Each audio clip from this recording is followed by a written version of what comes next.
Yeah, BINO Nation, be in the building. Make sure you're putting the BINO shields in the chat. Make sure you're putting the fire signs in the chat. You got something controversial to talk about today.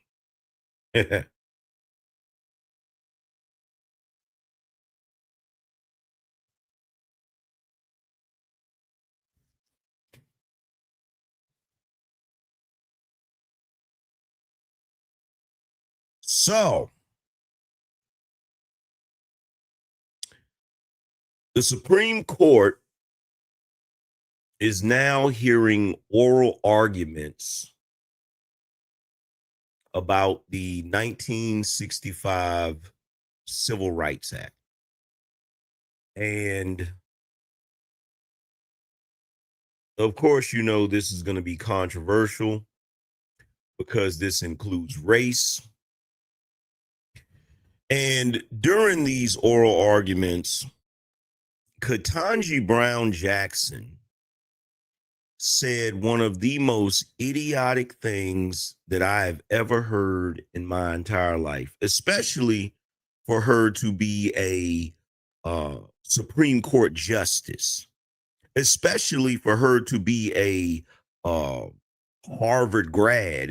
If I'm not mistaken, isn't she a Harvard graduate? Now, I don't know if y'all remember or not. I don't know if y'all remember or not, right? But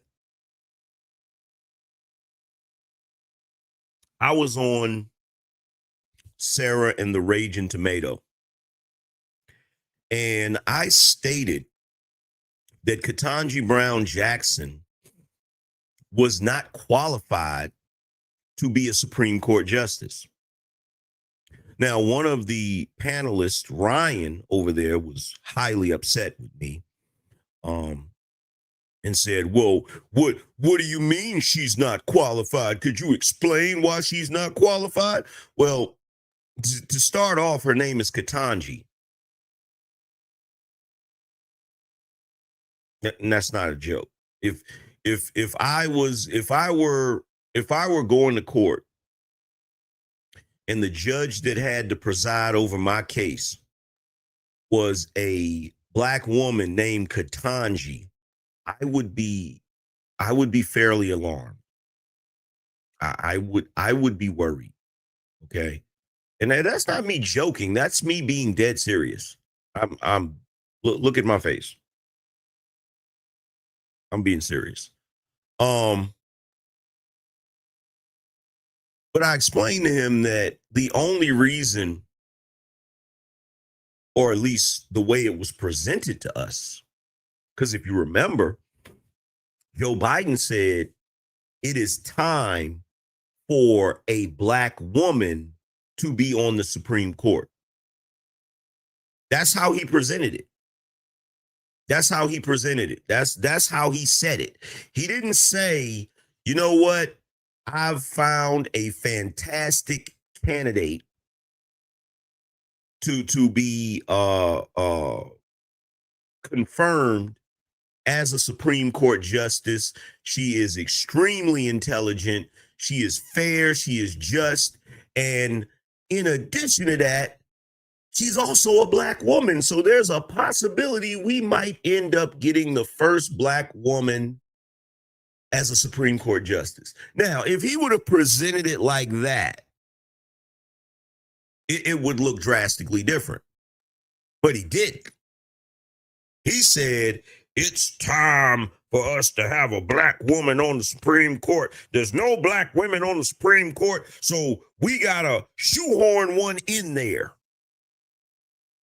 And it was based upon that. It was based upon that presentation and that reasoning that I made the assessment at the time that Ketanji Brown Jackson was not qualified to be on the Supreme Court. Right? And the funniest thing about it is these recent oral arguments prove me right. Now, I'm not going to say everything that she said was ridiculous. There is one or two things that she said that actually made sense. I was like, whoa, that was actually halfway decent. You know what I'm saying? Like she was talking about the map. And because I don't know if we're gonna get to that particular part of the oral arguments, because the oral arguments are like it's like over 2 hours. We're not gonna be able to listen to the whole thing. I just want to briefly go over the parts where she said, where she basically engaged in the bigotry of low expectations, right? Basically associating black people with disabled people. I couldn't believe it. I was like, holy shit.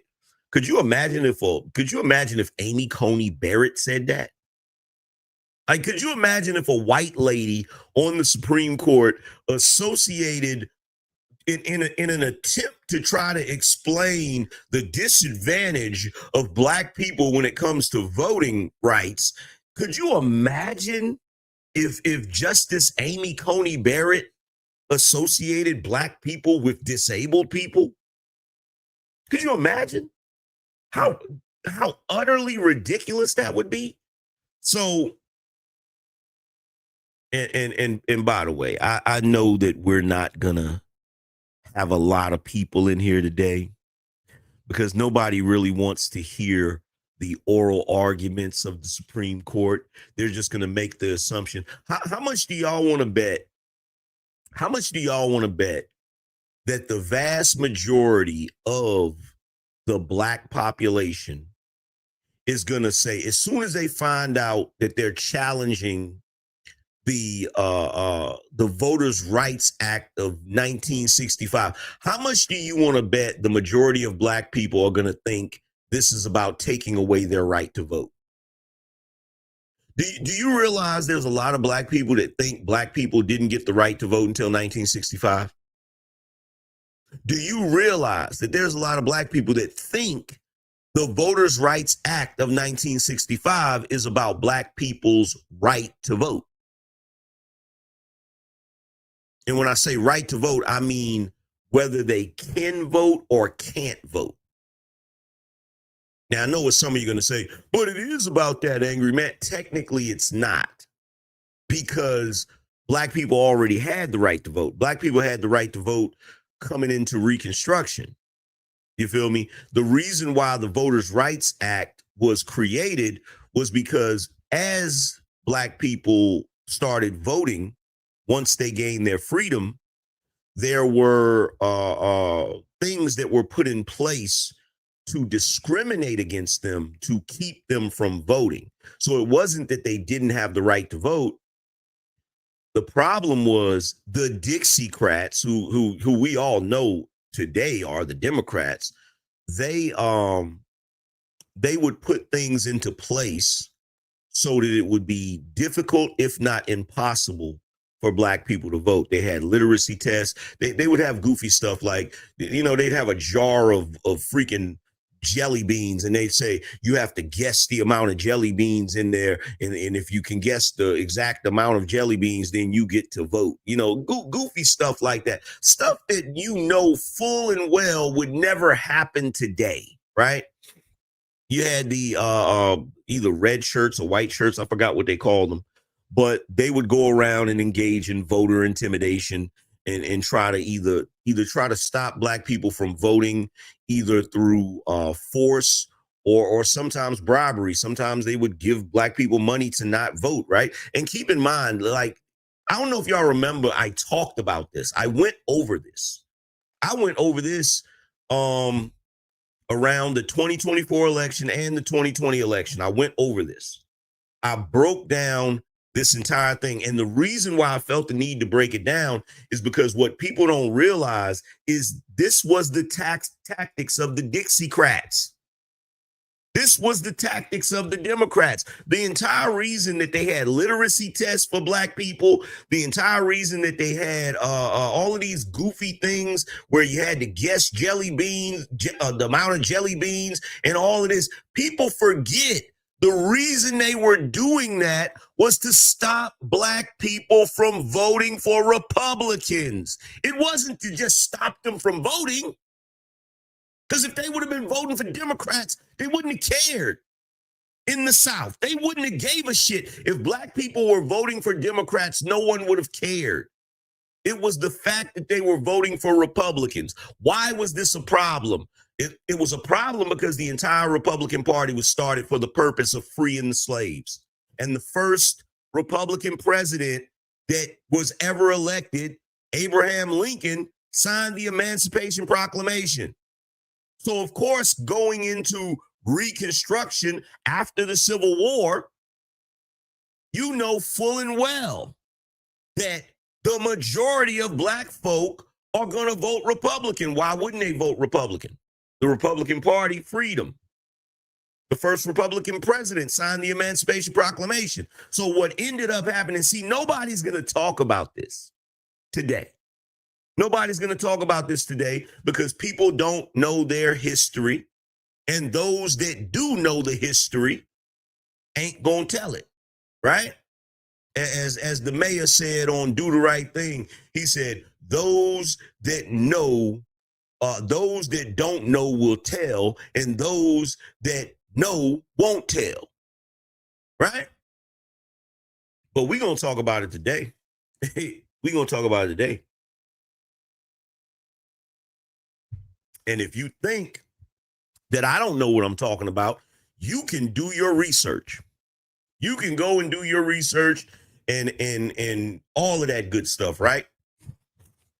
But before we get to the oral arguments and my argument, before we get to the oral arguments and subsequently my argument about this whole thing and why all of this is ridiculous and asinine, right?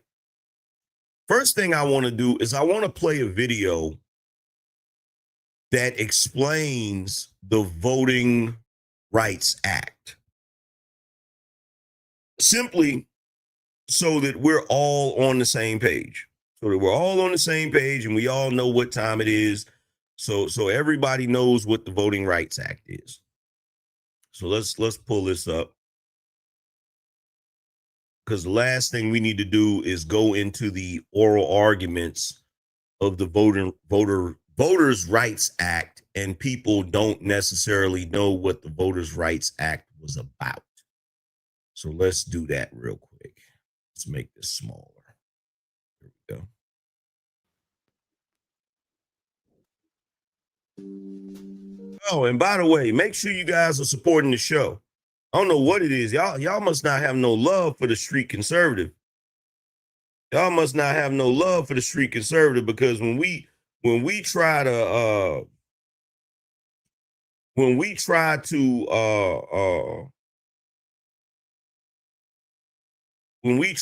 get the support for the street conservative, we do a show over here. We not getting no super chats. We not getting no cash apps. What's the deal? Support the show. Support the stream.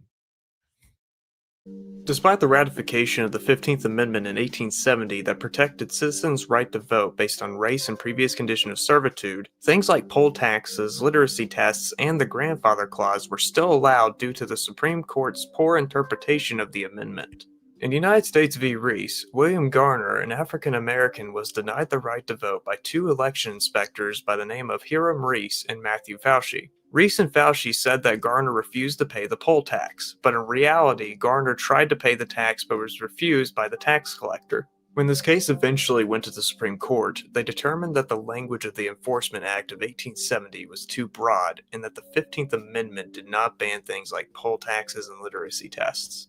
Over the decades, civil rights activists advocated against racial discrimination such as segregation, voter suppression laws, etc. The civil rights movement started to see major victories starting in the 1950s when the Supreme Court ruled in favor for civil rights with cases like Brown v. Board of Education. In short, after several nonviolent protests and sit-ins, the movement continued to gain national attention. On June 11, 1963, Kennedy proposed the Civil Rights Act of 1963, with no luck of it getting passed in the Rules Committee. In the same year, over 100,000 people marched on Washington to advocate for both civil and economic rights of African Americans. There, Martin Luther King gave his famous I Have a Dream speech. Unfortunately, in November the same year, JFK was assassinated. With LBJ now being president and being the former Senate Majority Leader, he was able to get the bill passed in the House and passed in the Senate after a 54-day-long filibuster. Now, let me back up here, because knowing what I know now, I think this was the Democrats' plan going all the way back then. I think this was the Democrats' plan all the way back then. And I'm going to elaborate. I'm going to go into that. Because keep in mind, LBJ is rumored to be the one that said, I'll have these niggas voting Democrat for the next, 200-300 years? Wasn't that what he said? Wasn't that what he was rumored to have said? And he just happens to be the one that signed and pushed for the Voters' Rights Act. Now, we're going to point out the good of the Voters' Rights Act, but we're also going to point out where it's problematic, right? Civil rights activists advocated against racial discrimination such as segregation, voter suppression laws, etc. The civil rights movement started to see major victories starting in the 1950s when the Supreme Court ruled in favor for civil rights with cases like Brown v. Board of Education. In short, after several nonviolent protests and sit-ins, the movement continued to gain national attention. On June 11, 1963, Kennedy proposed the Civil Rights Act of 1963, with no luck of it getting passed in the Rules Committee. In the same year, over 100,000 people marched on Washington to advocate for both civil and economic rights of African Americans. There, Martin Luther King gave his famous I Have a Dream speech.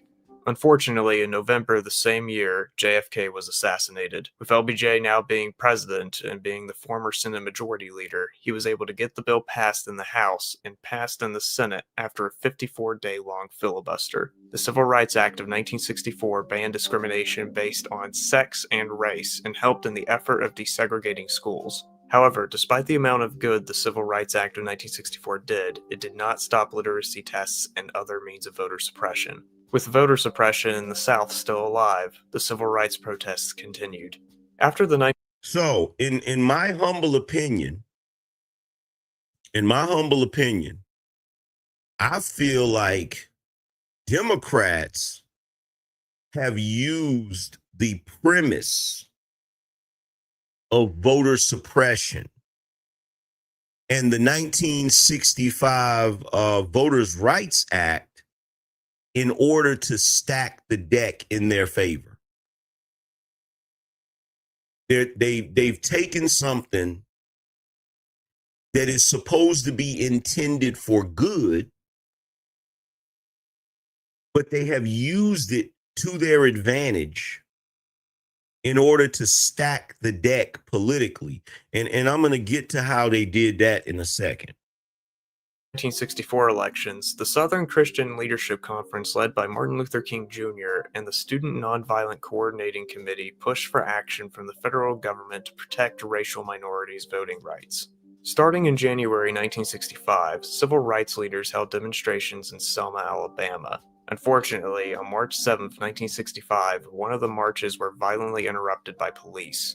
Anywhere between 525 to 600 civil rights marchers walked out of Selma from the southeast on U.S. Highway 80. After the protesters crossed the Edmund Pettus Bridge, they met a wall of state troopers and county posse. John Cloud, the commanding officer, ordered the marchers to return home. Reverend Hosea Williams attempted to talk to the officer, but he made it very clear that there was nothing to discuss. Law enforcement then proceeded to knock many of the demonstrators down and beating them with nightsticks. Tear gas was fired and troopers charged on horseback into the crowd. Americans looked at the event in shock and horror once images of the event got out to the media. 17 of the demonstrators were hospitalized while 50 others were treated for less serious injuries. This horrible event became known as Bloody Sunday. 8 days after the event, President Lyndon Johnson sent a voting rights bill to Congress. Despite some hurdles, the Voting Rights Act of 1965 passed the Senate on May 26th and the House of Representatives on July 9th. Thanks to the Voting Rights Act of 1965, literacy tests are now banned, and now there can be federal oversight of voter registration in places that have less than 50% of a non white unregistered voter population. Another part of the bill did allow the U.S. Attorney General to Now, investigate that how poll last taxes are part used. that he breezed past, that last part is what we're dealing with today, right? Let's go back. The bill did allow the U.S. Attorney General to investigate how poll taxes are used in state and local elections. However, poll taxes were banned on the state and local level in 1966. Election minute out.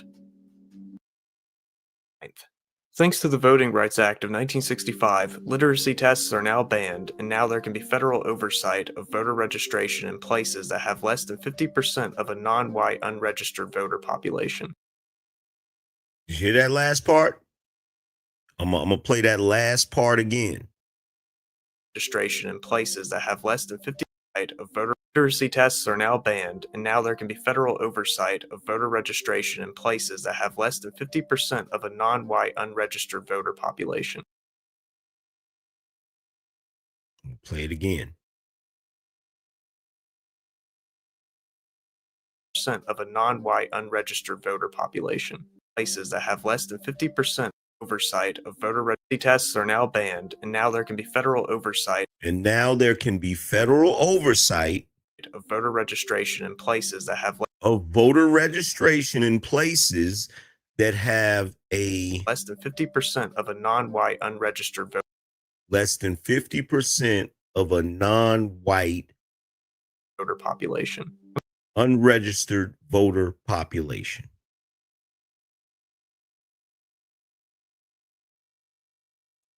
That's the part of the Voters' Rights Act that is problematic.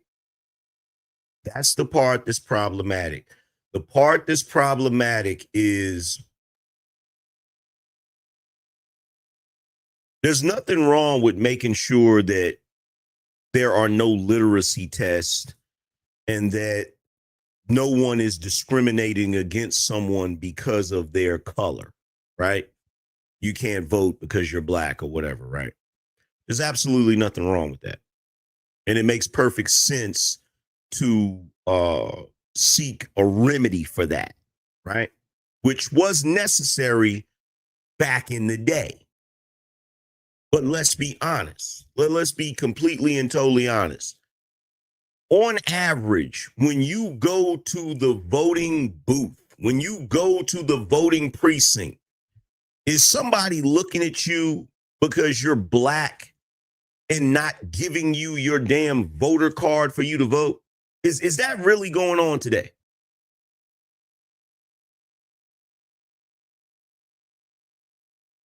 Is that really going on today?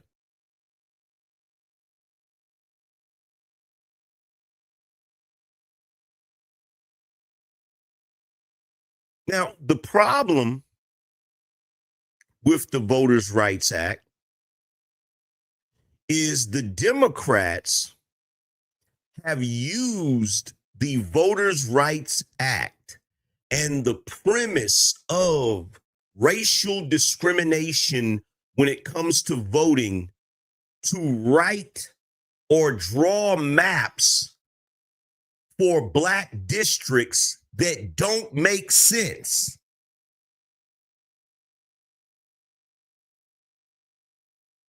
In fact, let me see if I can find a photo of one of these maps.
So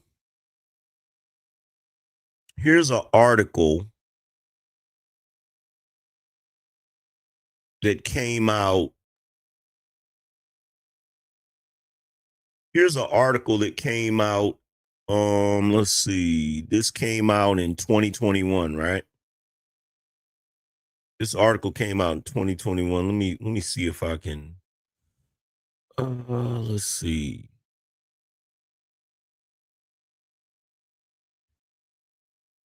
Let me pull this up on the screen so y'all can see it. Let's see.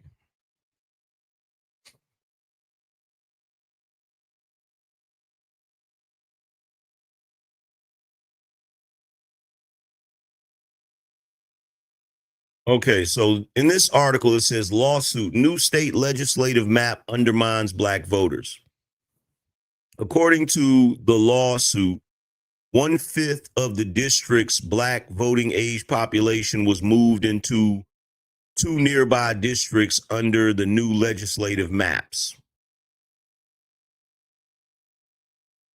A lawsuit seeks to block new Illinois state legislative district maps, saying black residents of East St. Louis were unconstitutionally split up into multiple House districts to help white Democratic incumbents in neighboring districts win re-election. The federal lawsuit was filed Friday on behalf of the East St. Louis branch NAACP, the Illinois State Conference of the NAACP, and the United Congress of Community and Religious Organizations. It says race played a role in the redistricting of House District 114, which is currently represented by Representative Latoya Greenwood, who is black. According to the lawsuit, 1/5 of the district's black voting age population was moved into two nearby districts under the new legislative map that Democrats approved and Democratic Governor J.B. Pritzker signed into law last month as part of redistricting. Thousands of white voters were added to District 114, which the plaintiffs say jeopardizes the prospects of a candidate preferred by black voters. The district has been represented by a black legislator for decades, the lawsuit states. It is unconstitutional that in 2021, underhanded tactics are being used in a blatant effort to undermine and disenfranchise the black electorate, said NAACP President and CEO Derek Johnson. Democratic legislative leaders. So the reason why I wanted to read this is because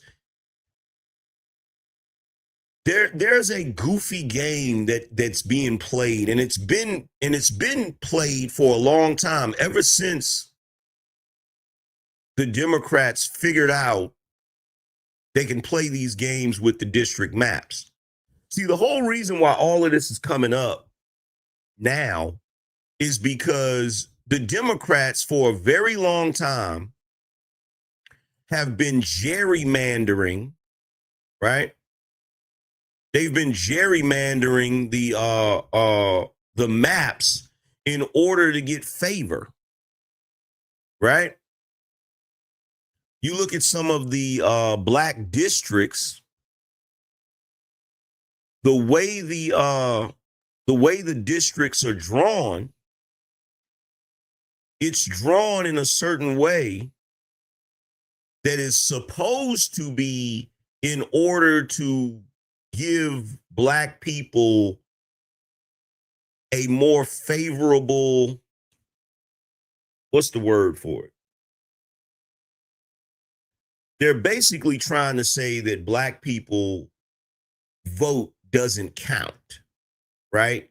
Or doesn't matter. And they're using that as, the premise of discrimination.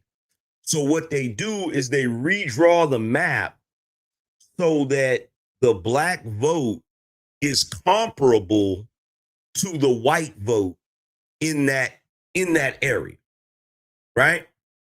Which the reason why they're challenging this today, and you know, the news is going to say, oh, they're trying to get rid of the Voters' Rights Act of 1965. No, what they're doing is they're trying to challenge the fact that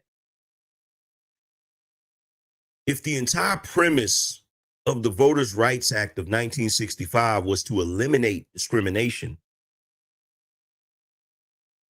now that we have evolved as a country, now that we're drastically different than we were when this Voters' Rights Act was necessary, it is now being weaponized and used to give Black people privilege over white people. That's basically what it is. That's basically what it is. Something that was used in order to ensure that Black people were not being discriminated against and that Black people's vote would count is now being used to give Black people an advantage over the white voters in their respective states. And the reason why you see some of these states remaining blue is because, how's the best way for me to say this without sounding offensive?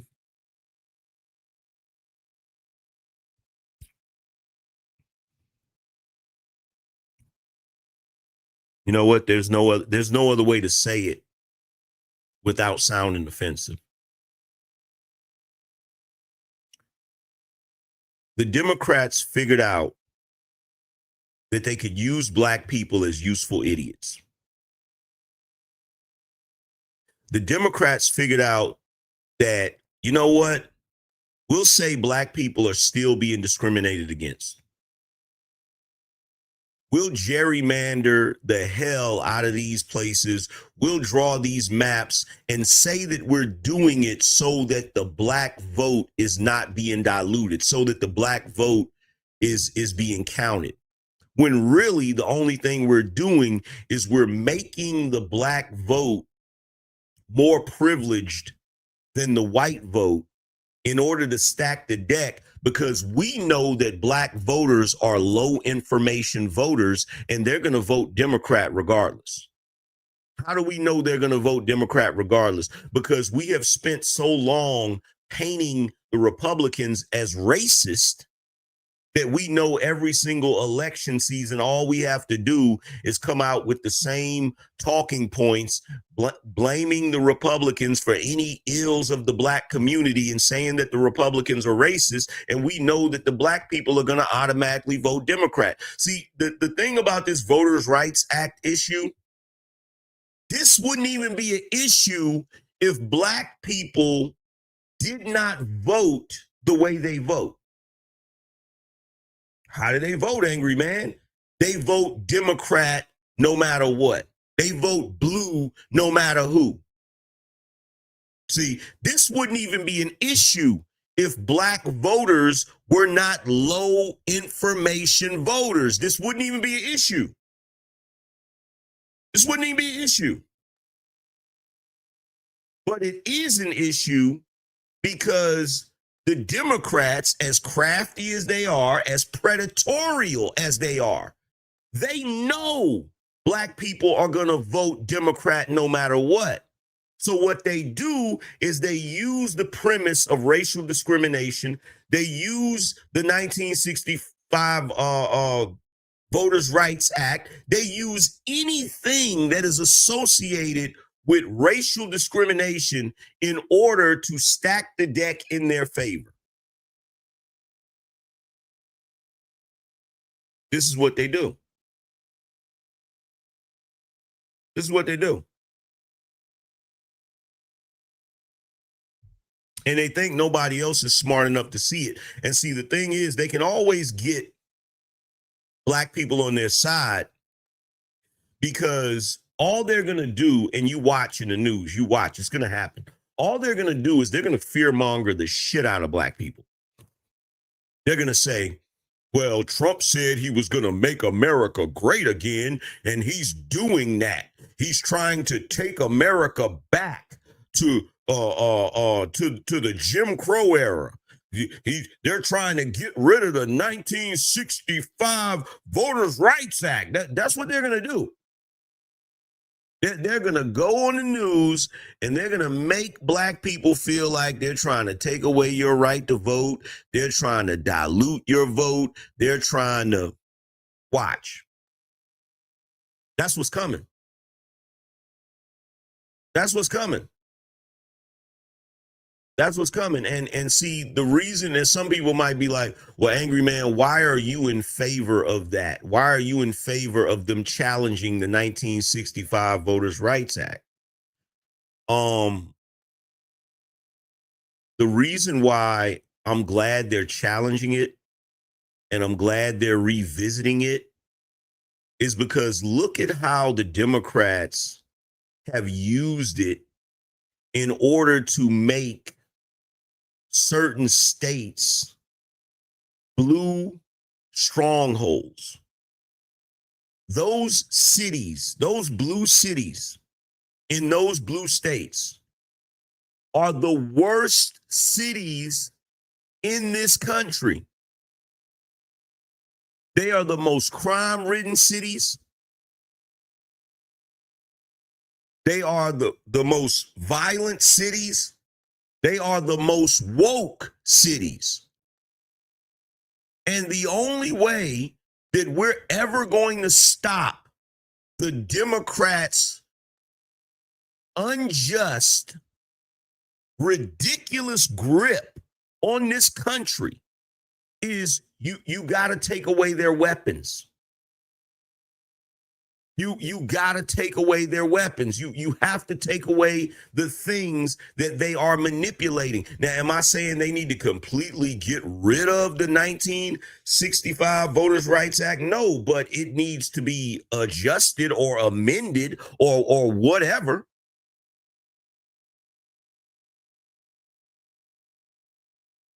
Sergeant King said the 14th Amendment says we are full citizens, don't need it in 2025. And you know, my thing is I get what you're saying, but don't get it twisted. I do understand that this could be a slippery slope. I do understand that this could be a slippery slope. My thing is they need to revisit this. And I'm glad this is being heard in the Supreme Court. I'm glad this is being heard in the Supreme Court. In fact, I'm going to play a little bit of the oral arguments. I'm going to play a little bit of the oral arguments. Let's see.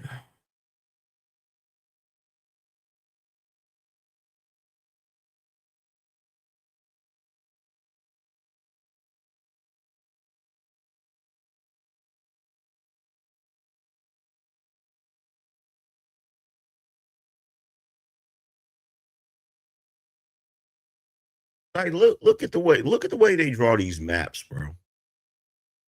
Look at the way they draw these maps.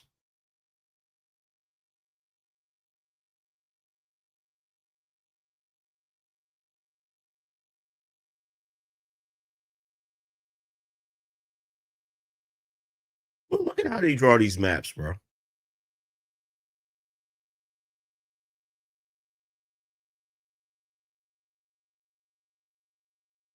Look at how they draw these maps, bro. This is Illinois. This is the 114th district. How is a district? Look, this shit go. This shit go all. This shit swoops around and goes around and comes up here and then it comes around here. It comes around. How is that a district?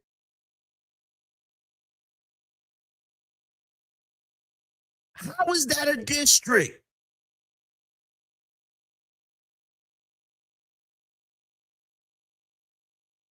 Exactly, Miss Best. It should be geographic. You shouldn't have to do all of these twists and turns. But see, They do all of this. They do all of this in order to make the black vote more powerful. That's why they do this. They do this to make the black vote more powerful. And while I will argue that there was a time where this may have been necessary because of racial discrimination, we don't live in that time anymore.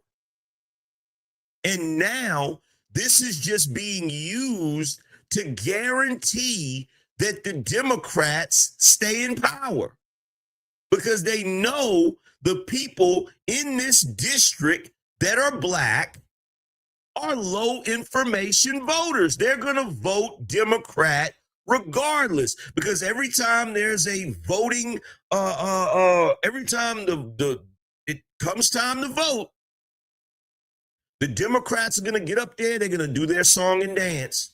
It's going to be about racism and Jim Crow and oh, you're being oppressed and all of that. They're going to scare the hell out of the black people and simultaneously blame the Republicans for every ill of the black community.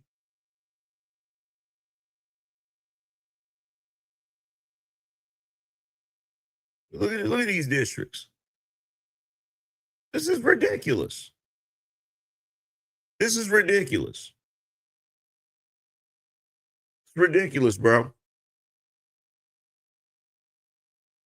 But what I'm going to do, we're going to play some of the oral arguments. We're not going to play all of it because it's a lot. It's like 2 hours and 30 minutes. We're not going to play all of that, but we're going to play some of the most relevant parts. And one of the most relevant parts is when Ketanji Brown Jackson said one of the most ridiculous things I've ever heard in my life. You feel me? And see, let's be clear about something. The only reason that they're going this hard in the paint now, like you have the Democrats trying to go hard in the paint because the Republicans have gotten tired of it. They say, you know what? Y'all been gerrymandering forever. We're going to gerrymander. You know, and another reason, you know, everybody keeps talking about Jasmine Crockett. Jasmine Crockett is done. Once we go into the midterms, she's not going to be able to remain in Congress, because once we go into the new Congress after the midterms, she doesn't have a seat. Her seat doesn't exist anymore.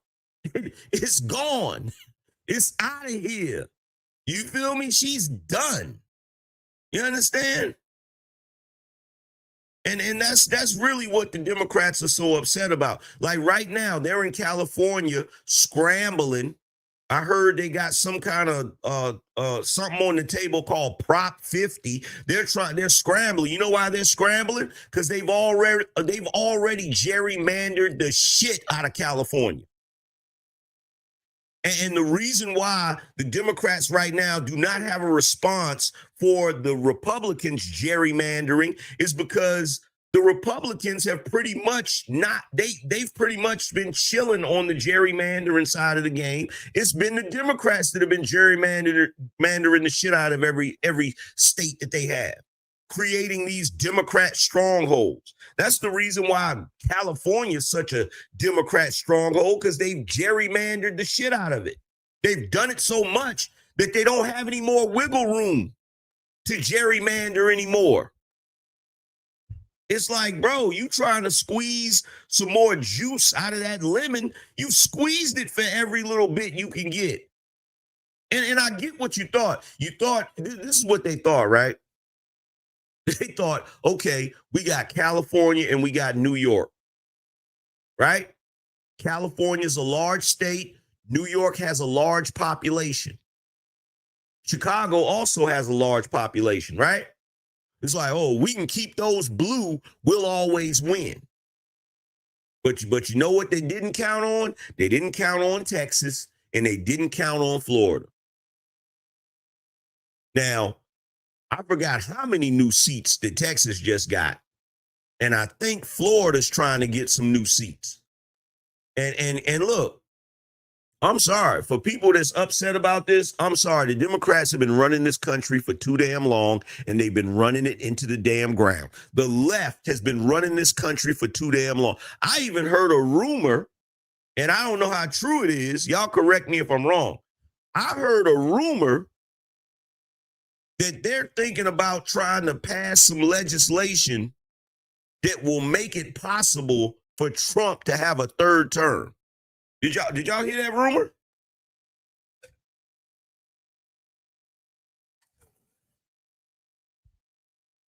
Did y'all hear that rumor?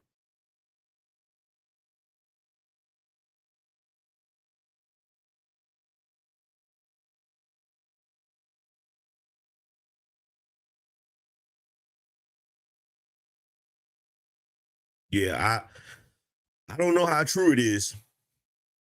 I don't know how true it is, but Trump 2028.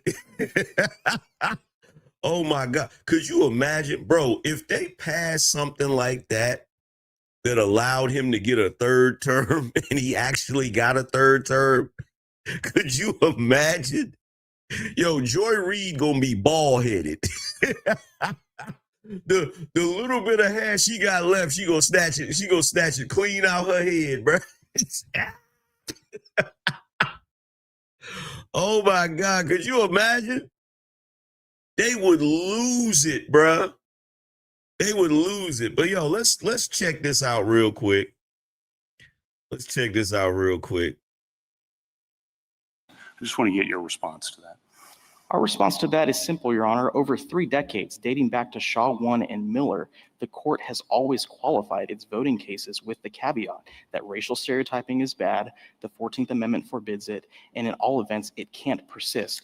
I think anybody remotely involved in redistricting knows those caveats and has been on notice since the 1990s. And so, as recently as this court's plurality opinion in Schuette and then SFFA, where the court again reproduced that black letter law that racial stereotyping is not permitted under the 14th Amendment, the warning bells have been sounding for decades. And I think that's a long enough notice for anybody involved, Your Honor. In response to Justice Kagan, Ms. Nelson said that Black representatives and justices in Louisiana have primarily, if not exclusively, been elected in minority opportunity districts, and that the results would be terrible.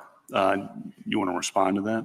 Sure, Your Honor. I mean, I think there's been a lot of sky is falling rhetoric from the other side in this case. And I just want to give you like one political reality why I think that's a little overstated, which is remember that in a case, like use a state like Louisiana, Republican legislature, if a Republican legislature wants to maximize its political seats, draw a 6-0 map, remember what has to happen with the hundreds of thousands of Democrat voters that currently exist in the majority Democrat districts, District 2 and District 6.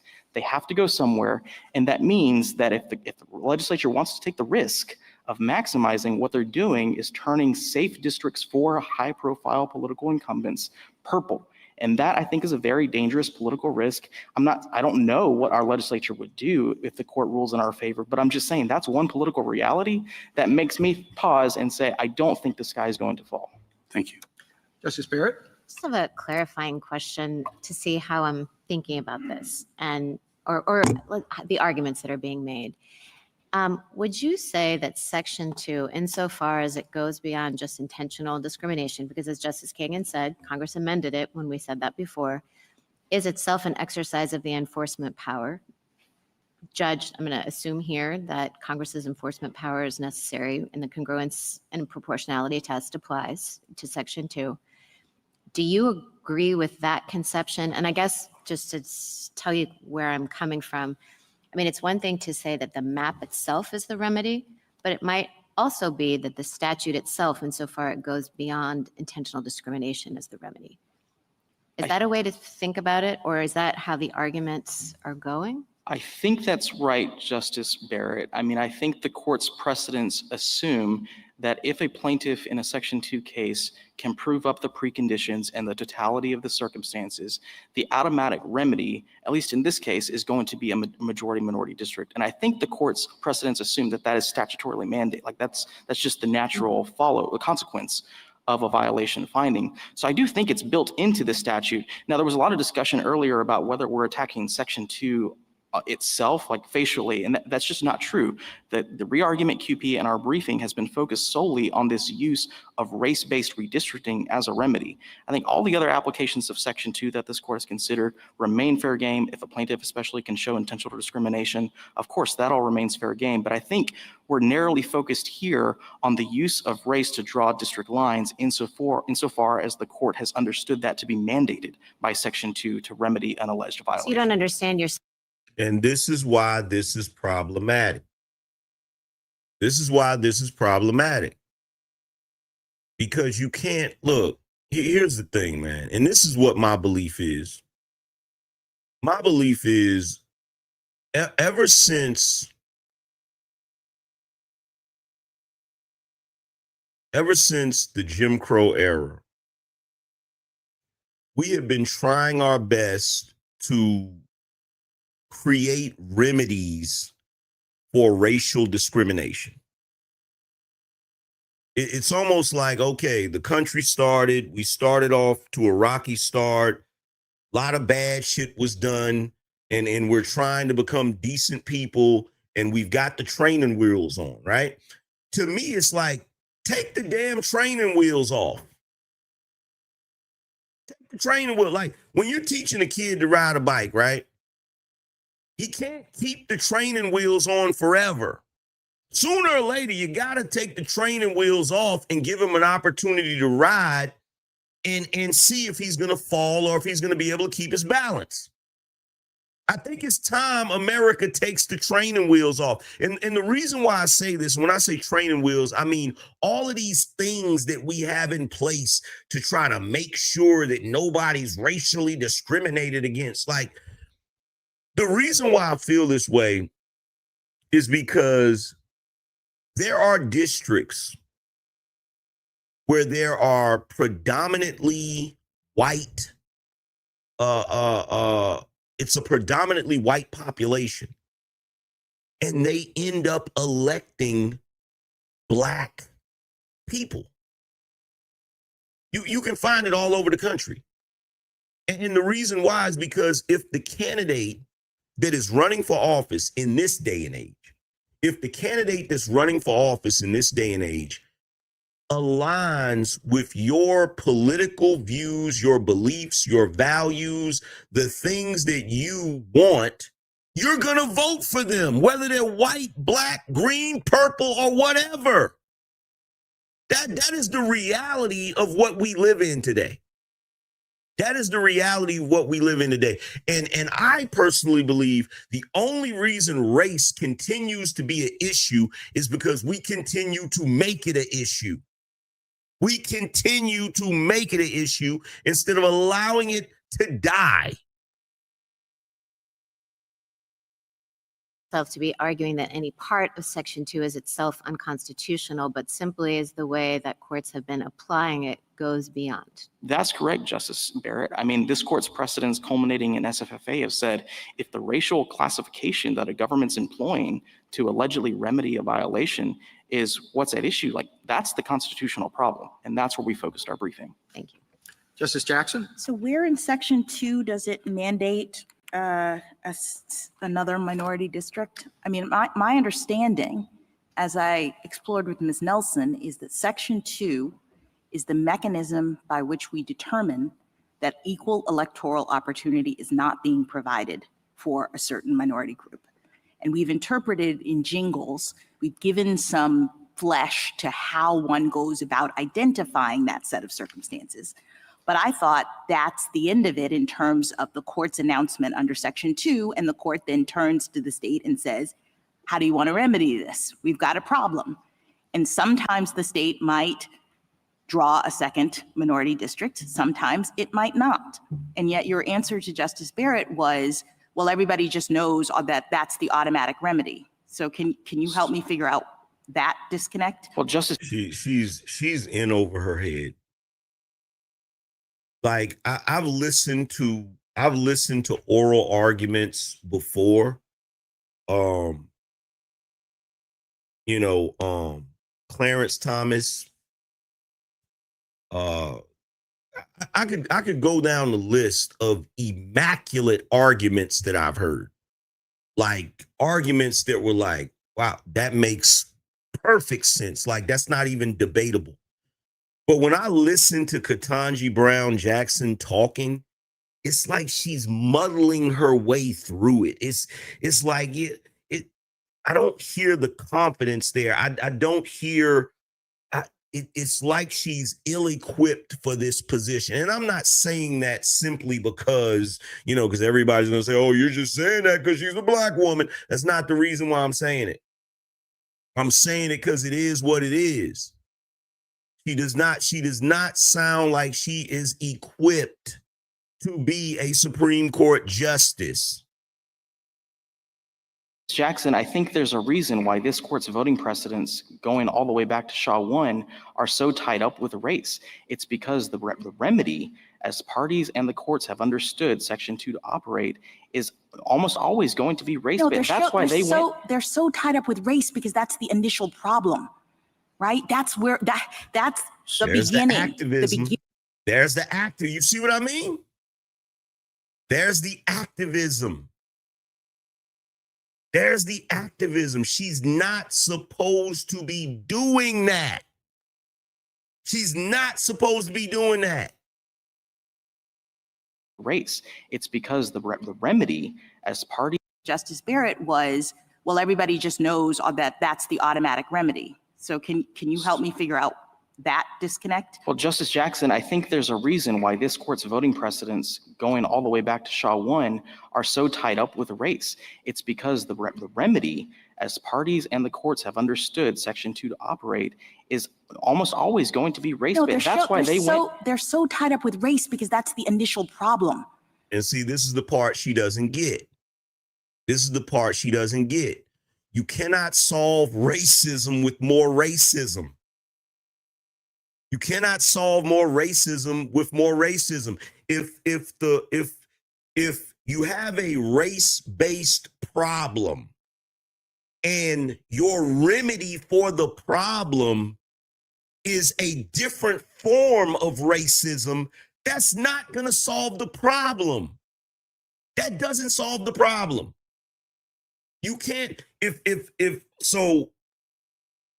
you have a situation where white people are being favored in voting and black people are being discriminated against and black people's vote is being diluted, right? You can't solve that problem if you got white people up here and black people down here as far as voting, right? You have to figure out a way to get them here. The problem is they want to create a remedy, but the remedy puts black people up here and white people down here. So that's still racism. It's just a different form of it. It's just if you have black people that are being disenfranchised or black people whose vote is being diluted, and then you raise them so high that it dilutes white people's vote, well, now you're being racist towards the white people. And so now they're going to be upset just like black people were previously upset, and it becomes a freaking tennis match. You're just batting the ball back and forth. That's not a remedy. It's not a remedy. And this is what he was just trying to explain to her. And she's like, well, the reason they're caught up with race is because race is the problem. Well, race can't be the solution. Ketanji Brown Jackson, and I'm not a lawyer. I didn't go to Harvard. None of that shit. And I feel like I would be a better Supreme Court justice than you, Ketanji Brown Jackson. And to Ryan, that's the reason why I said she wasn't qualified.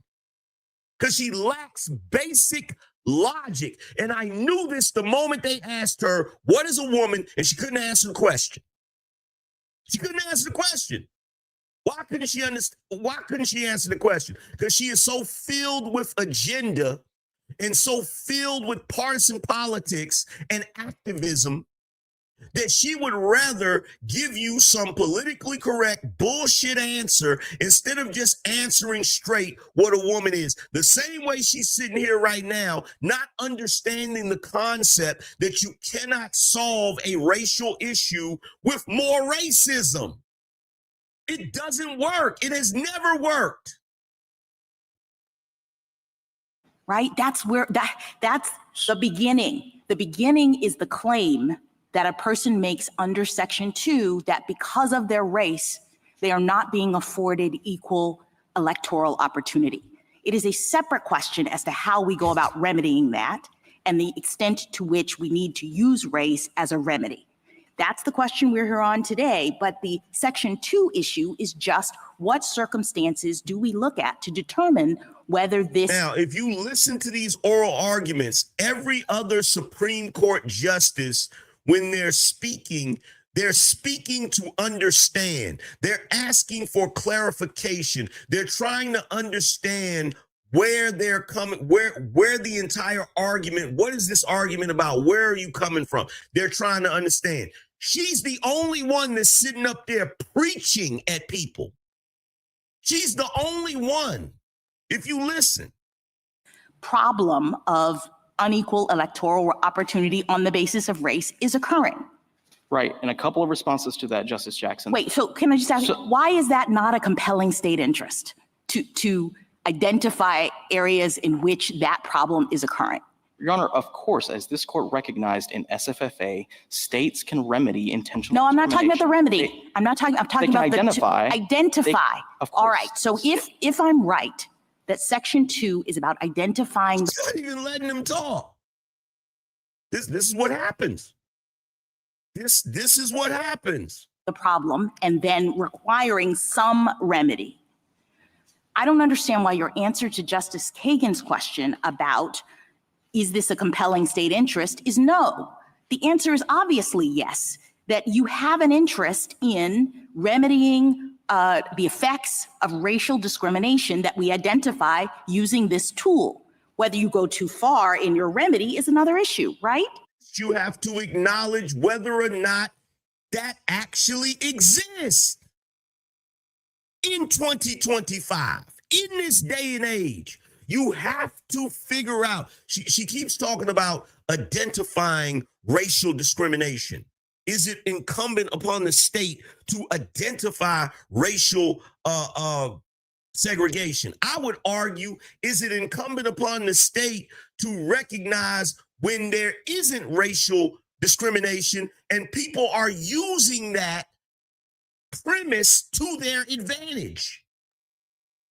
So first and foremost, the problem with her argument, the problem with what she's saying is it comes from the assumption that racial discrimination is inherent. And I do not believe it is. I don't believe racial discrimination is inherent. But that is the argument, that is the position she's coming from, that racial discrimination is a definite. It is, regardless of where you're at in this country, there is always going to be racial discrimination, and that's not true. How do you even quantify that? How do you even quantify that? This is not Jim Crow. This is not the Reconstruction era. It's not. And I would argue that it probably wasn't even, you know what? Let me not even go there because people are going to be like, oh, you a coon, blah, blah, blah, whatever, right? So we're not going to go there. Your Honor, I think step zero in all of these cases, it was certainly step zero in the Robinson litigation, is the plaintiffs came in and said, we want another majority black district. I thought they came in and said, we are not receiving equal electoral opportunity because our votes are being diluted. Which is the same way of saying we deserve a second. No, it's not, because that, again, just trust me on this, the second electoral. What? Trust me on this?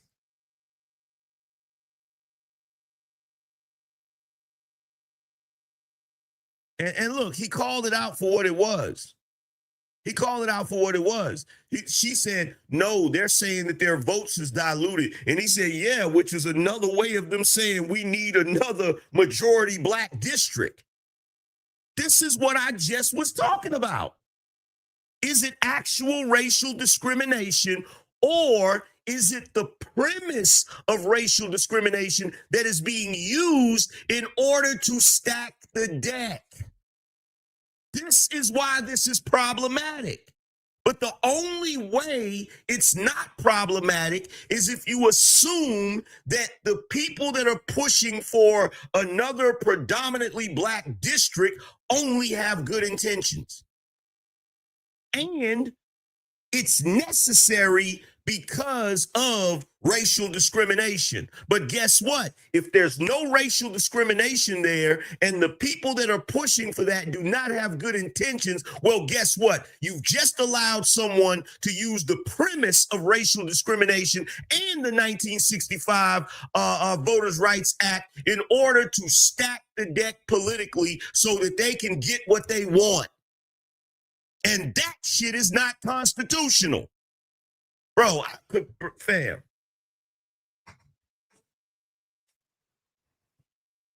You know what my mother used to say to me back in the day? I used to say, you know what? At one point when I was younger, I thought about being a lawyer. And my mother was like, you should just go take the test. You probably would pass it. Bro, I would kick their ass in these oral arguments. I would kick their asses in these oral arguments, bro. Because I can see it. I see what it is. I see what it is. And see, the problem, you know, black folks, they're not going to admit this because it favors them. It favors them. Do you honestly think there are some black folks that end up in situations where they scream racial discrimination and they know it's not racial discrimination, but they just know that's a card that they can pull that's gonna get them what they want? Do you think every time a black person goes to a business and they get into a disagreement with the white business owner, do you think that black person always thinks it's racism? No. But they're going to say racism because they know that's the easiest way to get everybody sympathetic to what they got going on. They know that's the easiest win is to pull the race card. In fact, they've done it so much that they have shit. You're talking about diluting your voting right. Shit, you've diluted the shit out of the race card.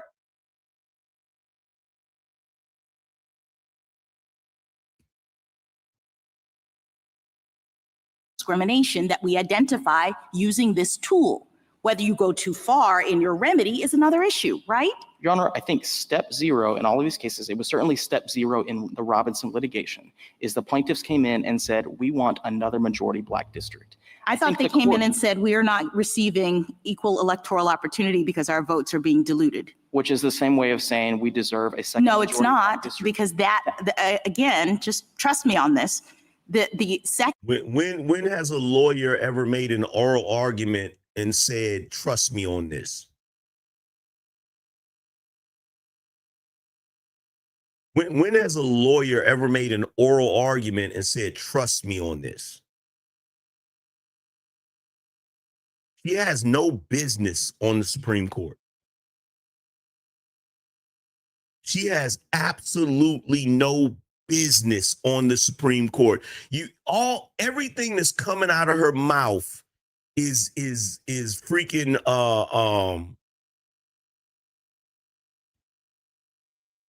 activism. Activism. That's all that's coming out of her mouth.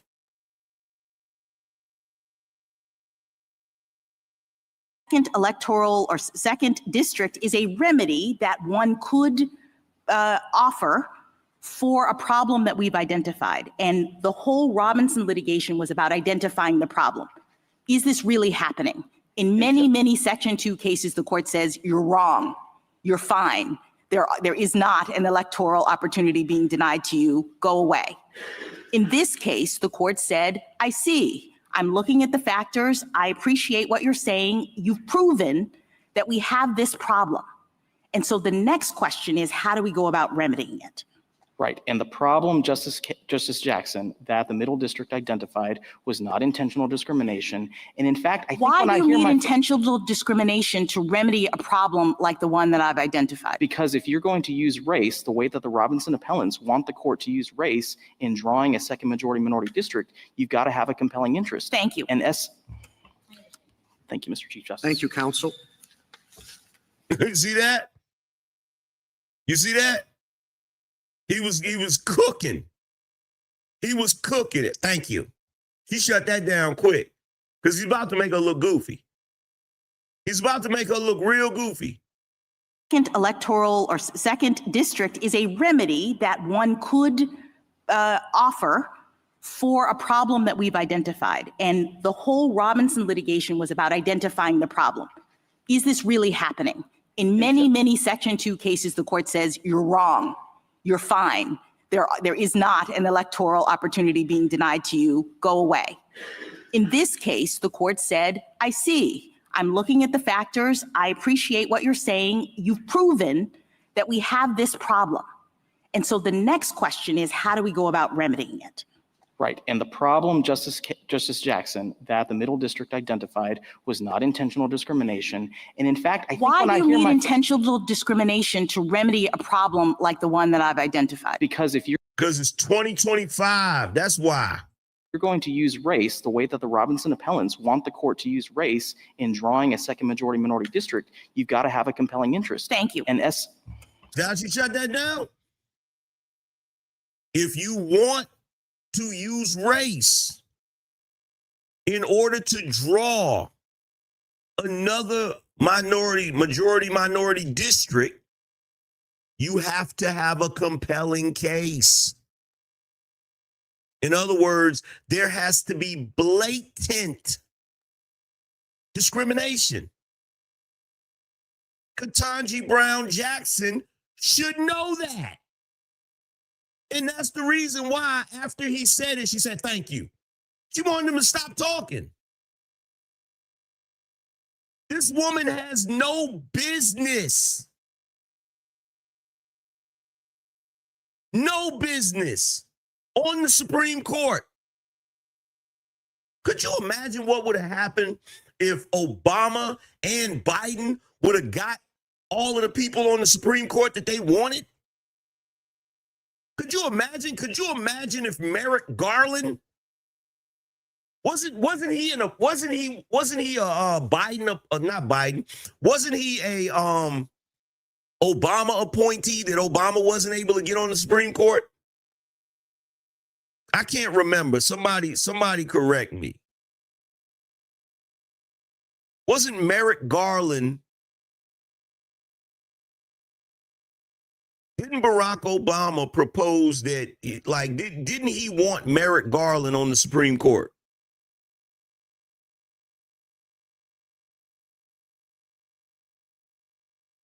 Yeah, could you imagine? Could you imagine when you saw Merrick Garland answering those questions to Congress, could you imagine him as a Supreme Court justice? Well, you know what? That's probably not fair because he probably would have did better than Ketanji Brown Jackson. thank you, Mr. Chief Justice. Thank you, counsel. Mr. Grime?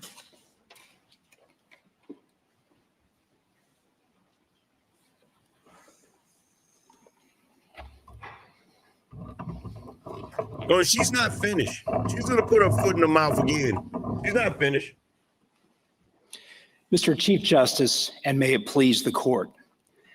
The appellees should prevail here regardless of the grounds on which the court chooses to rely.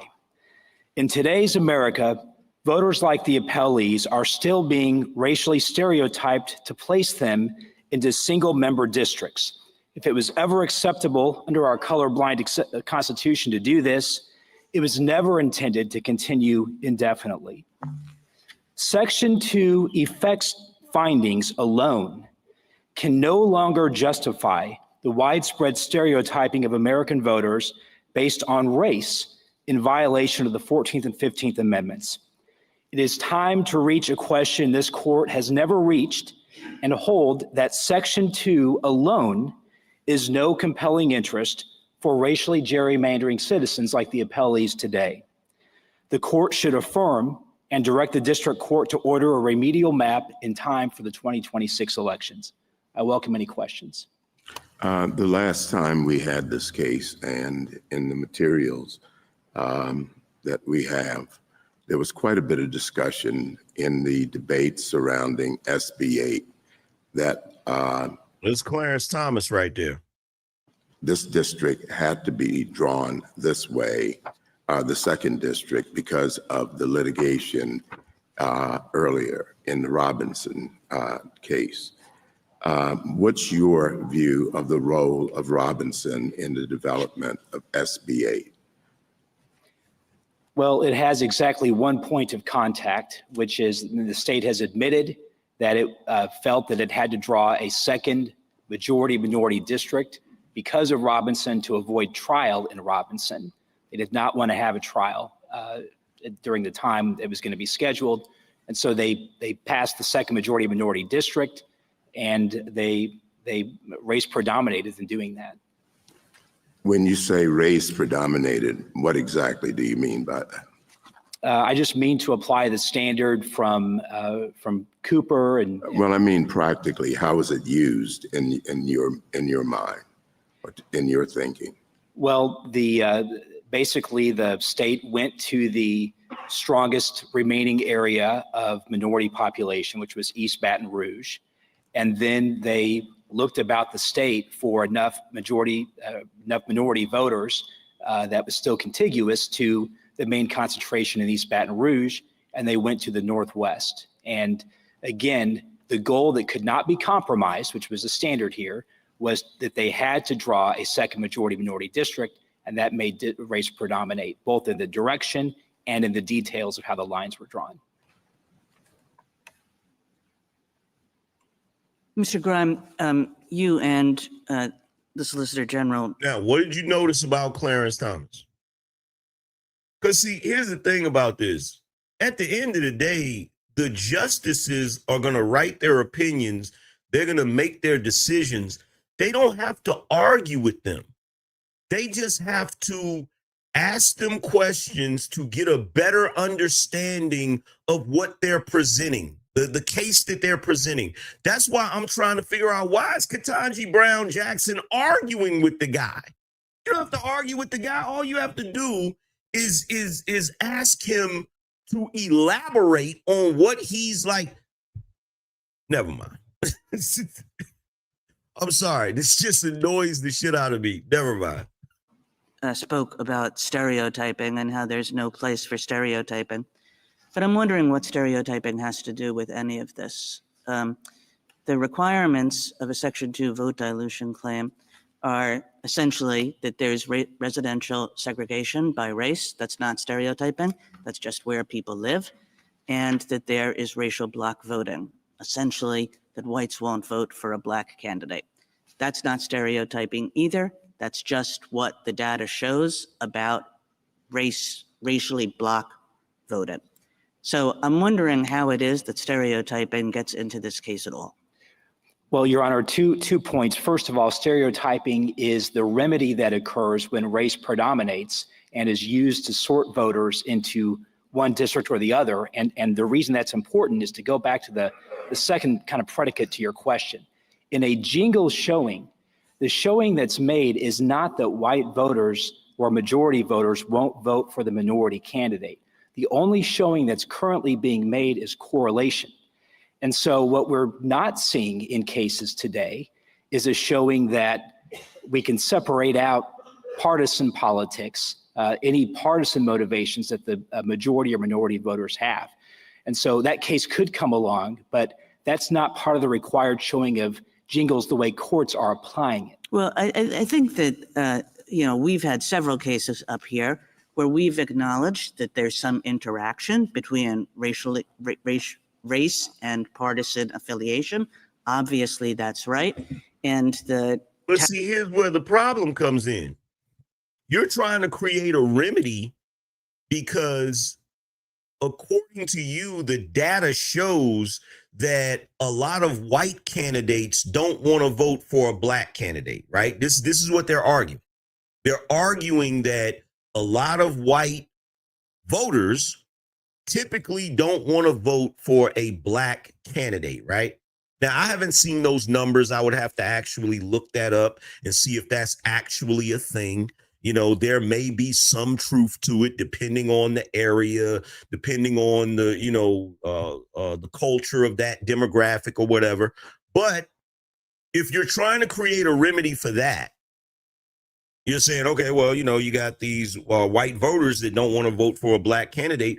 First of all, you got to ask yourself, are they not voting for the black candidate because the black candidate is black? Or are they not voting for the black candidate because they're not qualified or because they've said things that they didn't agree with or whatever, right? Or, or are they not voting for the black candidate because the black candidate is a Democrat? There's any number of things you could say. But if you're trying to create a remedy to solve that, but you're ignoring solving for black people strictly voting Democrat, you get what I'm saying? So in your mind, you have to create a remedy to fix the problem of white voters who vote in a biased way by not voting for a black candidate, but you don't care about black voters voting in a biased way where they only vote for a Democrat. You don't have a remedy for that, nor do you care about a remedy for that. Y'all get what I'm saying? Do y'all get where I'm coming from? Miss Beth said, impossible to prove. Exactly.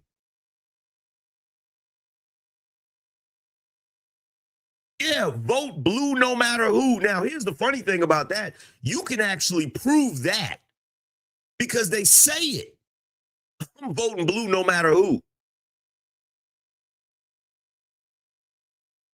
What if white voters were saying they were going to vote white no matter what?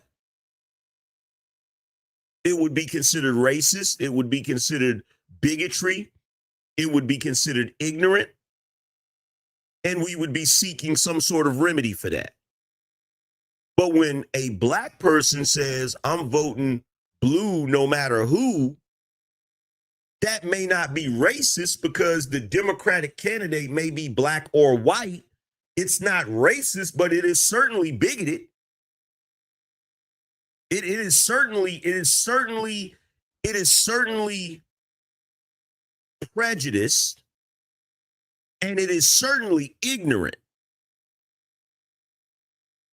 But no one cares about that because it's not racially based. Ask for the courts is to separate those things out, which may be hard in a given case, may be easier in a given case. But the only thing that's at issue, the violation, is where there's racially black voting. And again, it's just a there.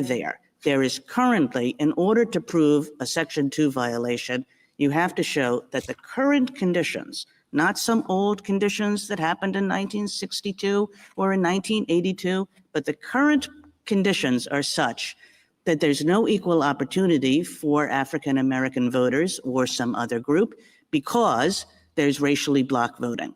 And I guess I don't see where stereotyping comes into that. It's just there's a there that African Americans can't elect candidates of their choice.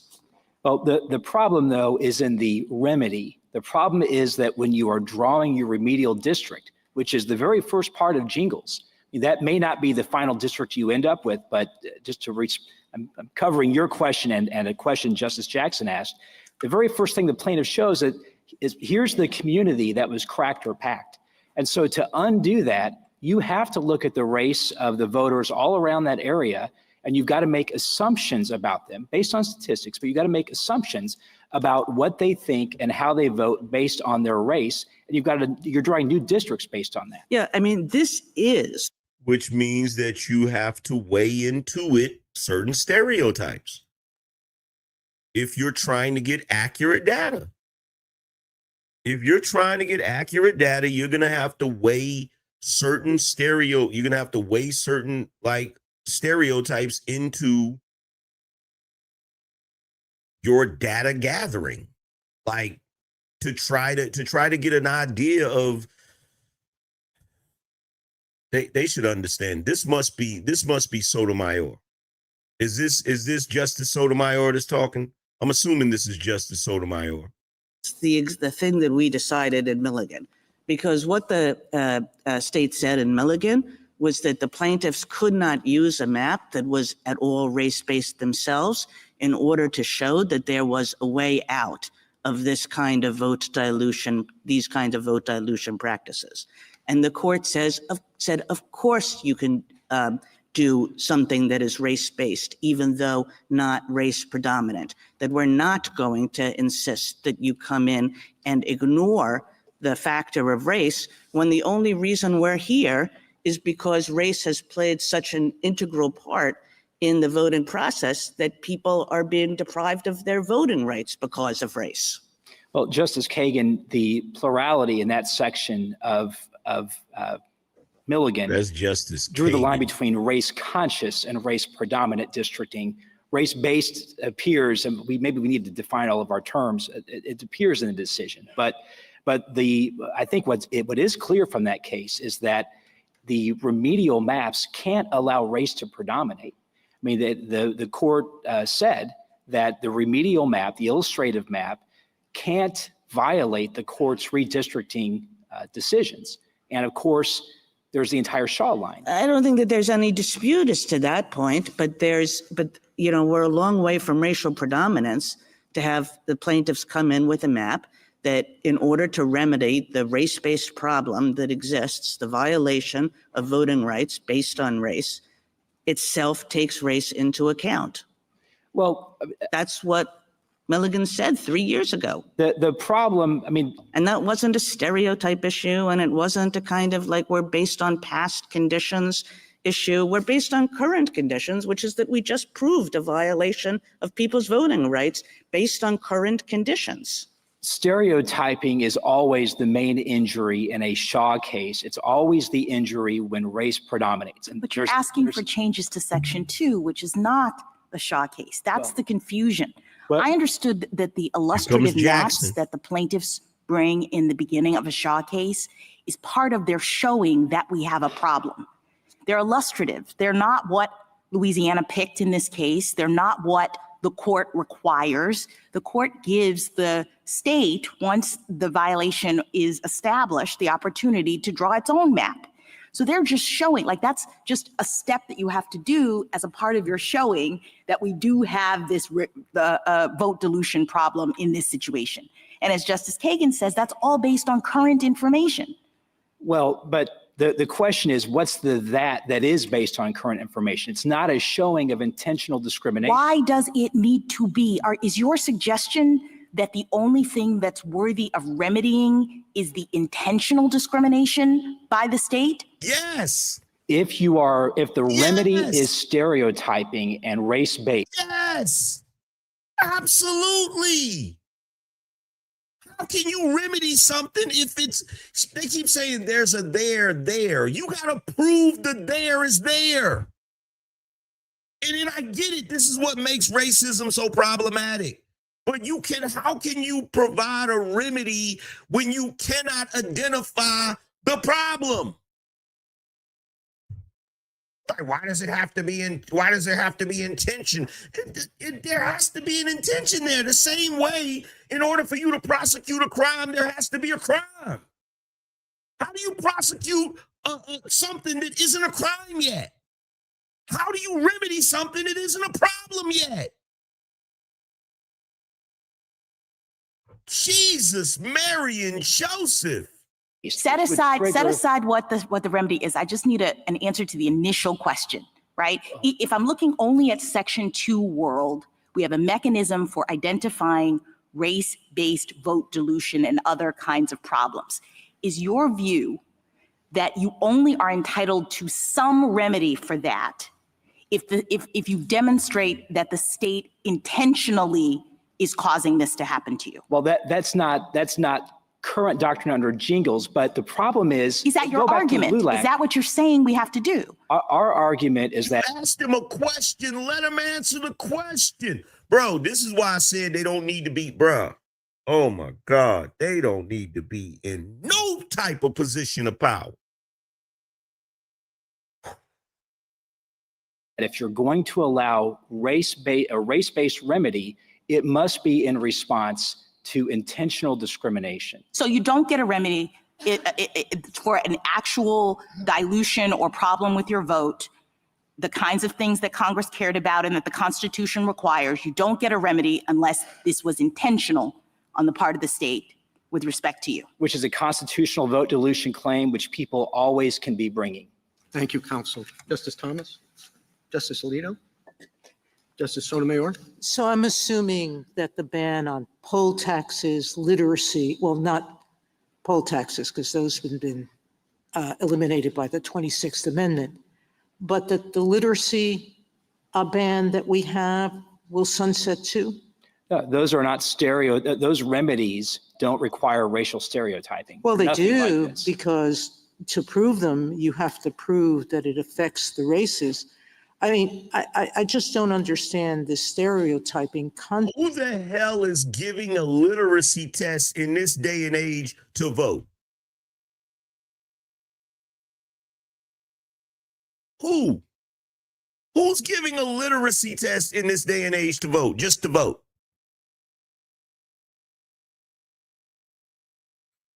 Concept in the Jingles factors.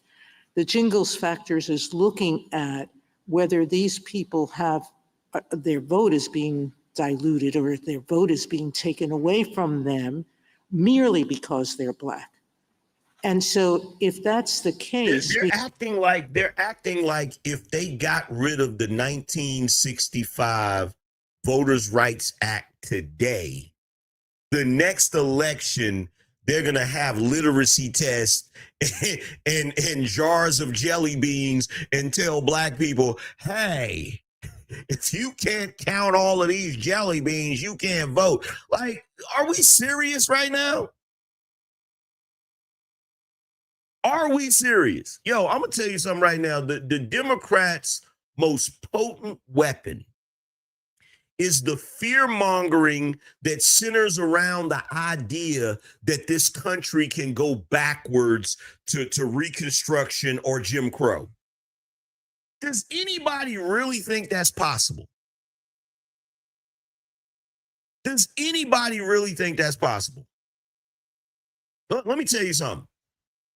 Taking this country back to Jim Crow is no more possible than it is for you to slam your freaking gear shift in reverse while you're doing 60 miles an hour in drive and the car actually starts going backwards. It's not gonna happen. If you're driving down the street 65 miles an hour and you all of a sudden put the car in reverse to go backwards, the car's not going to go backwards. It's going to come to a crashing halt. And that is what would happen if you tried to take the country back to Jim Crow. This shit would come to a crashing halt.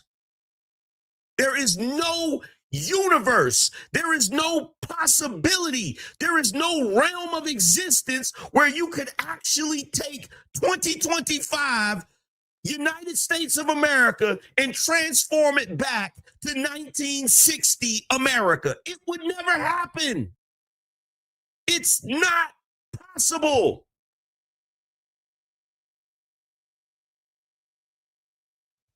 We have always said that remedying a discrimination, you can use race. Now, you want to add the qualifier, it has to be intentional.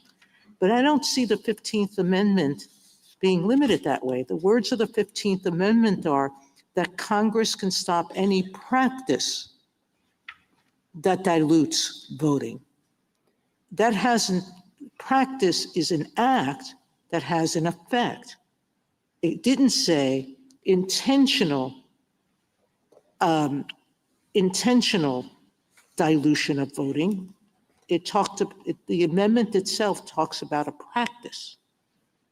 Your Honor, this court has never held that the 15th Amendment addresses anything other than intentional No, it discrimination. does. That's just And not true. the- Just in Mulligan, and we've said in a slew of cases, Congress itself said, we're not using intent, we're using effects.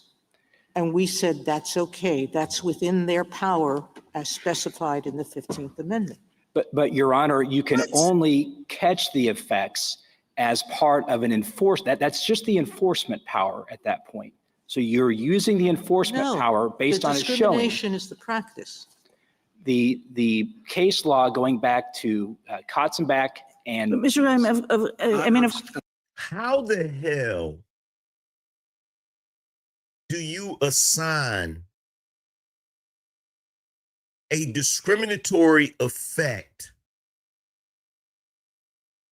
to discrimination if you can't identify if it's actually discrimination?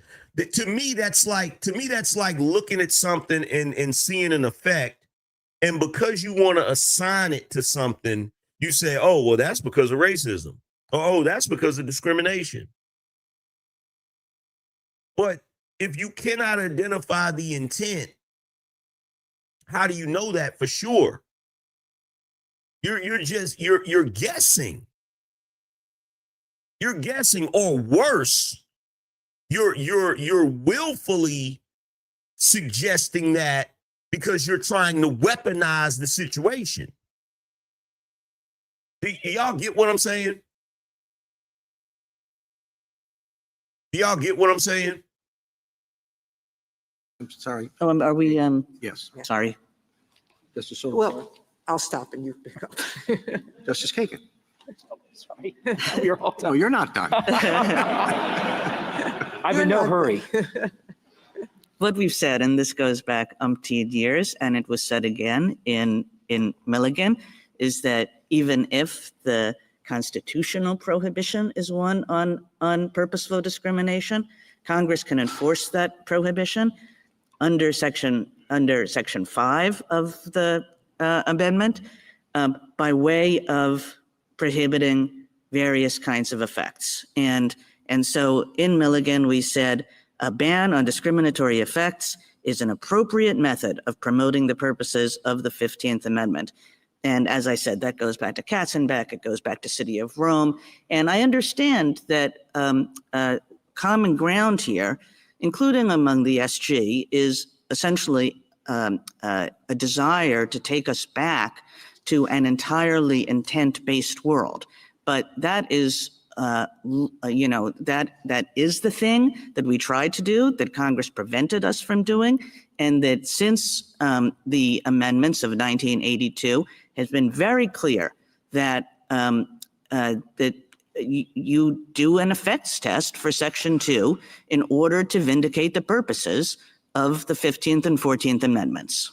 It's clear what Congress did. I mean, but it was using its enforcement power only. It doesn't have the power to change. I'll take that. I'll take that label. That's fine. But it was not.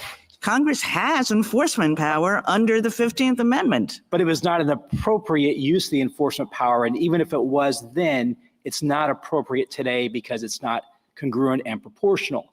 And that the court has never held. And what is this kind of, was it congruent and proportional in 1982?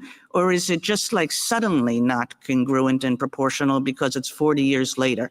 Like, I never understood our congruence and proportionality test, which, by the way, we have never applied to voting. But even if you were to apply it to voting, I've never understood it to have a kind of, Congress has to re-up its congruence and proportionality findings every 10 years or every 6 months or every whatever you want to say it. Well, City of Bernie and that decision holds up Katzenbach and City of Rome as sort of paradigmatic exercises of this sort of scrutiny, although they're much older. But the point is this: those cases were based on a strong factual record about very particular effects-based prohibitions that had just been used for purposeful discrimination. They were using poll taxes and literacy tests, although facially neutral, to purposely discriminate, and they would keep changing them over time to make sure that they kept the discrimination in place. So that was a very unique circumstance, and Congress recognized that in 1982. It said, we don't have the same kind of record that we built in 1965 under Section 4A to get rid of a literacy test in a certain area. Or, when we expanded that out in 70 and 75, people were actually using literacy tests, and they were using them in a discriminatory fashion. So but none of those remedies stereotyped. Thank you. Justice Gorsuch, Justice Kavanaugh, Justice Barrett, Justice Jackson. So going back to this discriminatory intent point, I guess I'm thinking of it, of the fact that remedial action absent discriminatory intent is really not a new idea in the civil rights laws. And my kind of paradigmatic example of this is something like the ADA. Congress passed the Americans with Disabilities Act against the backdrop of a world that was generally not accessible to people with disabilities. And so it was discriminatory in effect because these folks were not able to access these buildings. And it didn't matter whether the person who built the building or the person who owned the building intended for them to be exclusionary. That's irrelevant. Congress said the facilities have to be made equally open to people with disabilities if readily possible.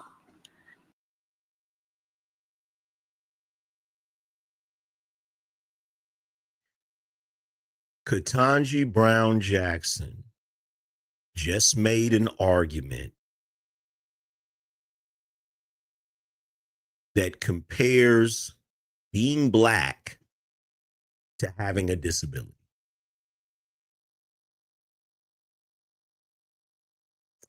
Ladies and gentlemen of the BINO Nation, is being Black a disability? Is the color of your skin a disability in and of itself? The same way that being in a wheelchair is a disability.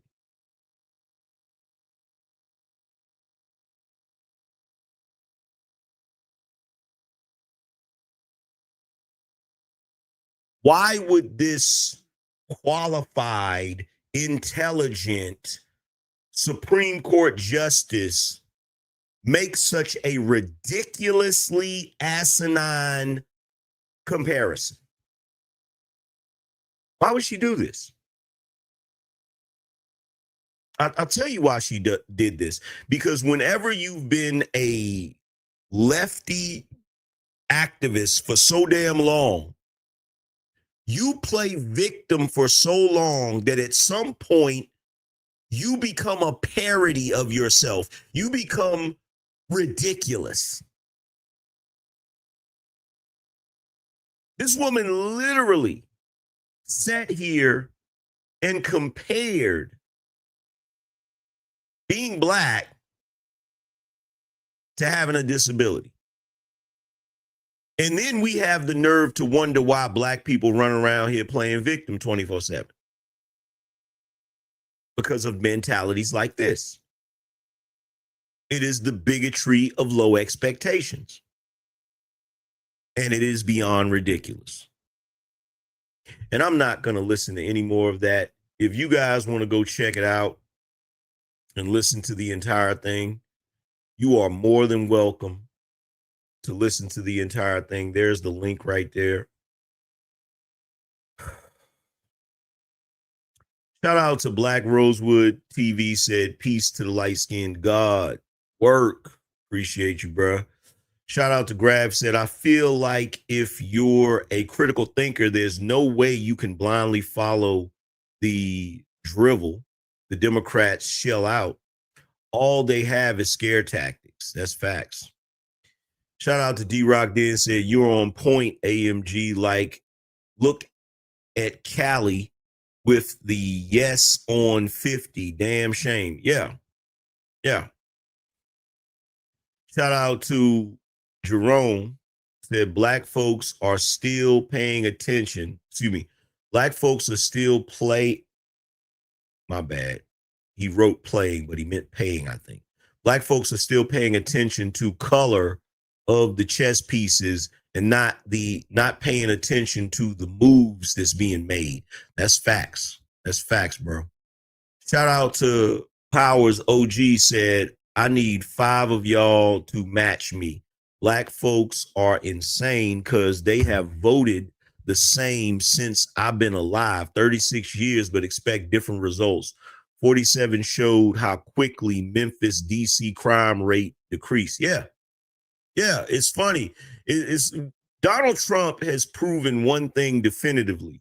He's shown just how effective the U.S. government can be when they actually do something, when they actually want to do something.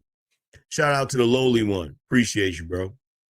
So we can pretty much make the argument that the reason why a lot of things haven't been getting done by our government over the years is because they've just been bullshitting us. They've been playing in our face. They've been pretending like they have the interest of the people in mind when really all they're doing is padding their own pockets and making themselves rich and pushing their own agendas that keep them in power. That's all they've been doing. Shout out to Egg64 said, I grew up and still living in Chicago. And unfortunately, this gerrymandering-ish ain't never not been a thing in this corrupt ass city and county. There you go. Shout out to Modelo said, here in Dallas, Fort Worth, they always rezoning every year. They're always strategic. Shout out to Abba's Child said, just wanted to say, keep up the great job, Professor AM. You do a great job commenting with logic and deep thought. That is rare these days. Amen. I appreciate that. I appreciate it. And on the, let's see what we got on the PayPal side of on the Cash App side of the game. Let's see. Shout out to D. He said, thanks for the stream. Appreciate you, bruh. Let's see.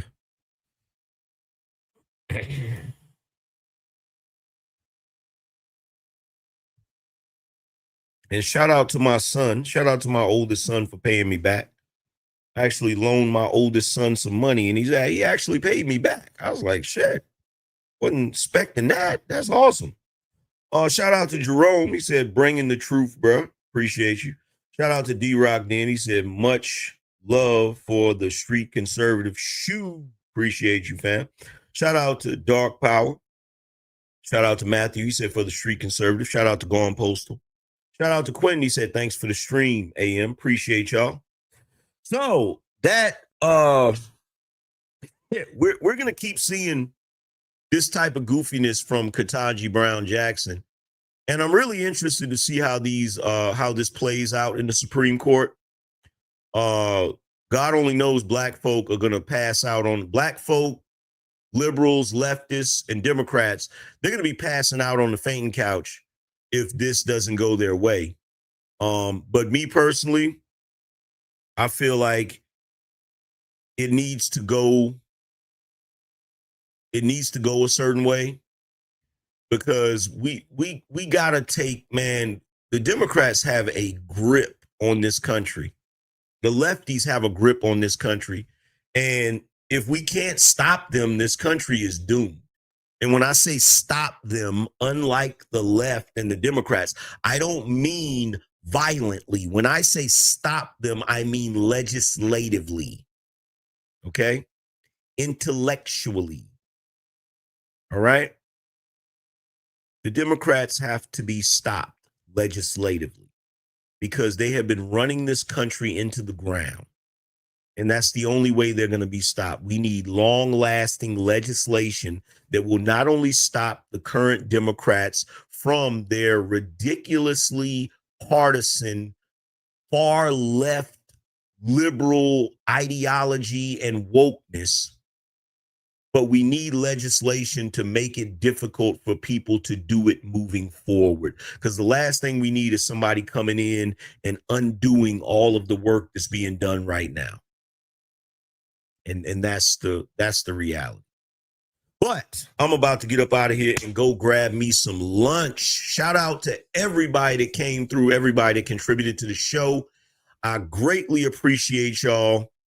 This has been yet another edition of the Street Conservative News. I will keep you guys updated on most of the developments that's worth talking about, and make sure that the Democrats and all of the clowns on the left are not giving you misinformation and tricking you into believing some goofiness about what's going on with the current administration. But other than that, I'm going to holler at you guys later. Peace.